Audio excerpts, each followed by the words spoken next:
Good morning. It's me, Mikey Pipes. Today is Sunday, September 5th, 2021. And I am taking you to Long Beach. Long Beach is a little barrier island between the Atlantic Ocean and Long Island. It contains Lido Beach, Point Lookout, Long Beach, and Atlantic Beach. Customer's got an air conditioning system on his beautiful multi-million-dollar oceanfront home that yesterday evening stopped working. He went outside and he heard nothing going on, but he saw a bunch of liquid everywhere. Guess we'll see what's going on. Make sure you hit that thumbs up button, and sharing is caring. Let's hit that next milestone of 50,000 subscribers by sharing and commenting, and make sure you subscribe. All right, I'm about to head over the Atlantic Beach Bridge. I'm gonna pay my toll to $2, and they don't take Easy Pass. No, they don't. No Easy Pass at Atlantic Beach Bridge. They want to suck that money out of you. Suck it. All right, let's pay the pipe. Isn't that a beautiful view? Look at that. The beautiful water. And in the horizon, you can see the ocean. The ocean. It's a little cool to be a beach day right now. It's 72 degrees. Maybe it'll warm up to like 75, but it'll definitely be a pool day. The pool's nice and toasty at 89 degrees. All right, let's see what's going on over at the service call. Let's see if I can feed you a nice breakfast today. Stay tuned. The biggest problem about having a long truck is that I can't fit down this guy's private driveway. But it is nice and pretty here. Let me show you. Go down this, but my long truck, if there's a car right there, I'm not getting out. I can get in, you know, but this car being there, I couldn't even get in. Let's see, private driveway. Let's go say hi to the dock. All right, let's take a look at this one. This is a 3-ton R22 Rude ream condenser. She's seen better days. Take a look inside this condenser. Look at the coil falling apart. All that sand is eating up everything. But he's saying this one. He's saying this one is the culprit. He's saying it's not working. Got this train. Compressor came on. It's a 3-ton train, R410A system.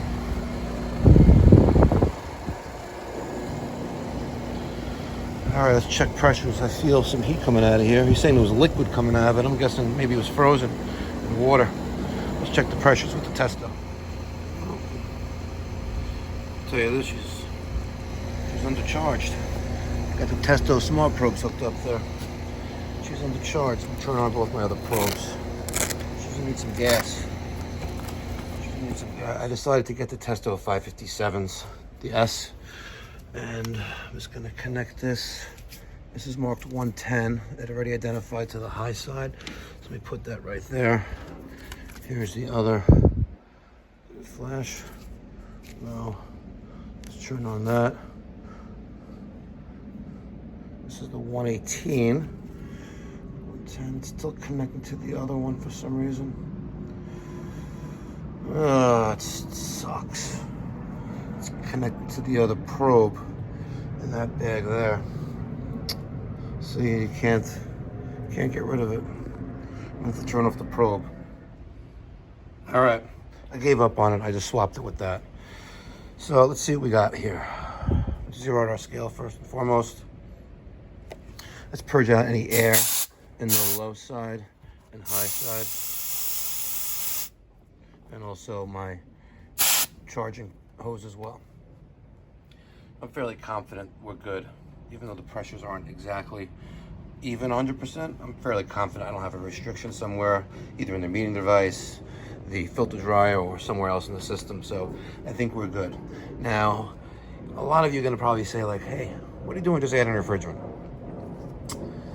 Well, there's a couple ways of answering the question, but because the cost of labor is so high, if you have an older system, it is not cost effective to make or do a leak search on repairs. So let's say we find a leak in the condensing coil here, right? A leak in this aluminum condensing coil. And guess what? They're getting a new condenser, right? Let's say the leak is in the evaporator coil, and you don't know the condition of what's going on in that attic. I do. I know that they're getting a brand new system. If the leak is in the line set, I know that they're getting a new line set, right? If the leak is visible, it's going to be repaired. If it's not visible, it does not make cost-effective sense to make repairs to it. Let's just pump it up, buy them some more time, and this system is scheduled for entire system replacement before next year, next cooling season. It is what it is. That's my 2 cents. You guys are gonna, shame me and troll along, but at the end of the day, I'm in a Taj Mahal, $5 million oceanfront house with only 2 systems, and yes, that duck was over there. But because we're right on the ocean, these systems don't last. They don't last. So it is what it is. Let's start charging her up.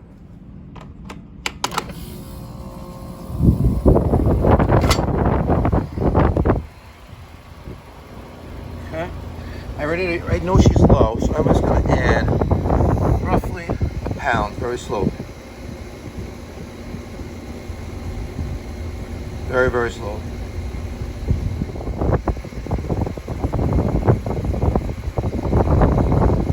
Almost. Come on. Almost. We're doing it very, very slowly. You don't want to... There you go, 1 pound. You don't want to shock the compressor with liquid. Don't want to do that. So you can see, numbers are slightly better already. We'll let this sit for about 5-10 minutes and see how we look. All right. Ended up adding 2 pounds. Take a look at my numbers. Low side, a little under 117. High side, 280.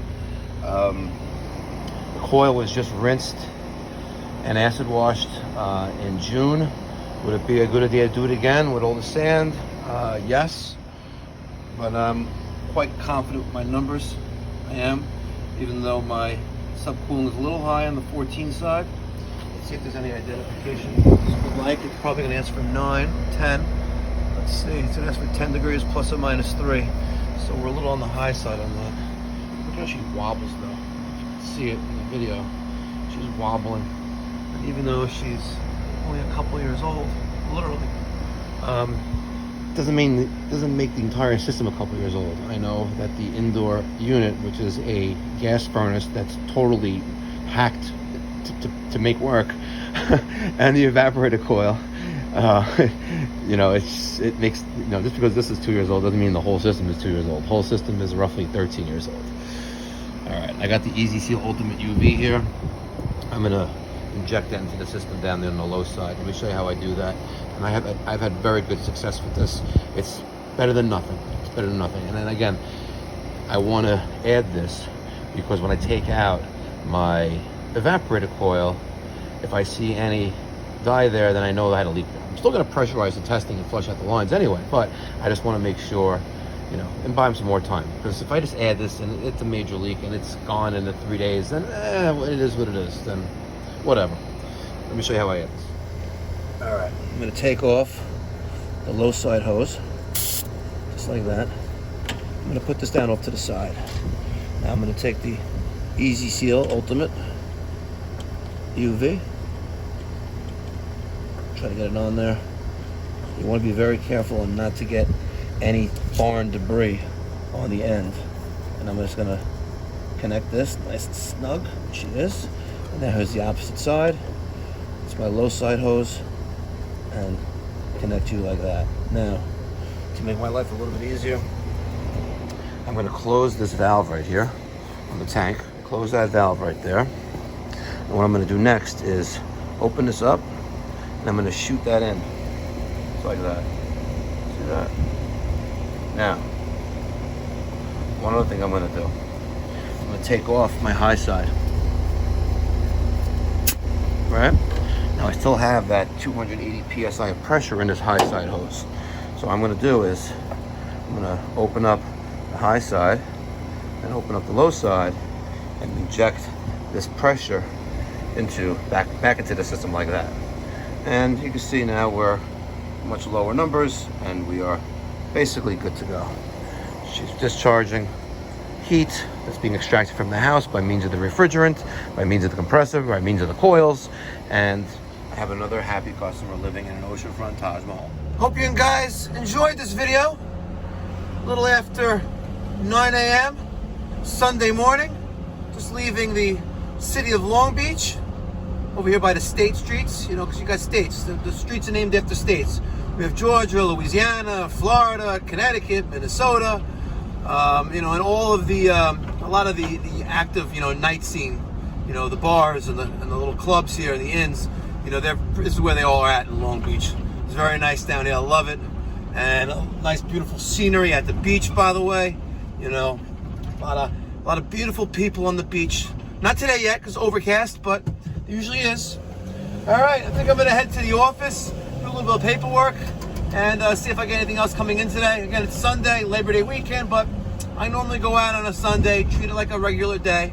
And tomorrow's Labor Day. We're gonna put in replace the condenser, and then Daniel and the other Mike and myself, we're gonna have off on Tuesday and Wednesday.